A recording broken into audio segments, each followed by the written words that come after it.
Most people think the law of attraction is a spiritual concept, but the leaders I coach, the ones who create real impact, use it as a strategic advantage. Let me show you how. I'm Lee, founder of Optimal You Leadership Strategy and Coaching. And today we're talking about something powerful, how the law of attraction shapes your leadership, whether you believe in it or not. It's not about magic. It's about mindset, energy, behavior, and the way you show up in the world.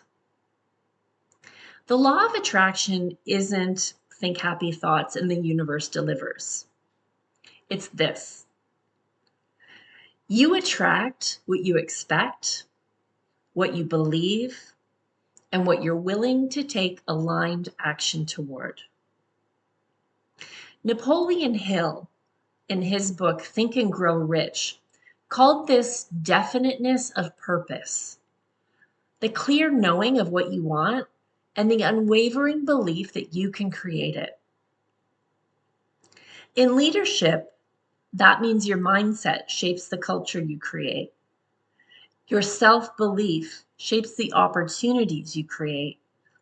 Your energy sets the tone for your team, and your internal narrative becomes your external reality. Leaders aren't magnetic because they're lucky. They're magnetic because they're aligned.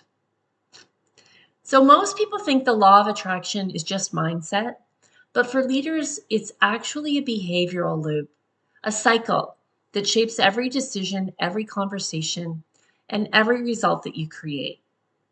I call this the leadership loop, and it works like this. Number one, vision. What you decide is possible. Your vision is a signal you send out to your team, to opportunities, and to yourself.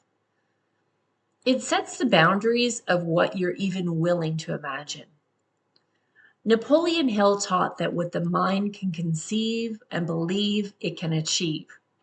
He wasn't talking about magic. He was talking about focus and expectation shaping behavior. Leaders who expand their vision expand their range. Second, belief, what you emotionally commit to. The vision is intellectual, but the belief is emotional. This is where Carol Dweck's research on growth mindset becomes so important. Her work shows that what you believe about your own abilities directly influences performance and outcomes.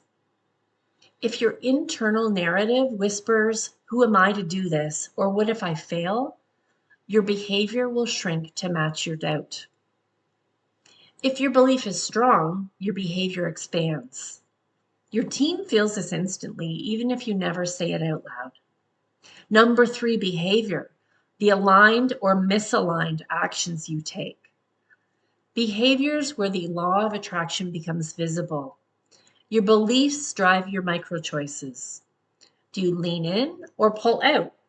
Do you empower or control? Do you ask curious questions or make assumptions? Your behavior is the evidence of your internal state, and it becomes the culture your team mirrors back to you. Number four, results. What reinforces your belief, positively or negatively? And this is where patterns take root. If you believe people can't be trusted, you lead in a way that creates defensiveness, and that result reinforces the belief. If you believe people are capable, you lead with clarity and empowerment, and the results reinforce that too. So the loop becomes self-fulfilling, not because of magic, but because leadership is always an inside-out game. Let's say you're leading a big change. If your internal story is saying that this is going to be hard, it's going to affect the way you show up. You'll be tense, guarded, and hesitant, and people will respond in the same energy. But if your belief is, we're capable, this is aligned, we can do this together, you communicate differently, carry yourself differently, and lead differently. People rise to match that energy too. Leadership is an energetic game as much as it is a strategic one. So here's how to put this into practice. Number 1, get clear on the emotional future you're building. Don't just ask, what do I want? Ask, how do I want to feel? 2, clean up the belief gaps. Ask yourself, what part of me doesn't believe this is possible yet? That's the real work.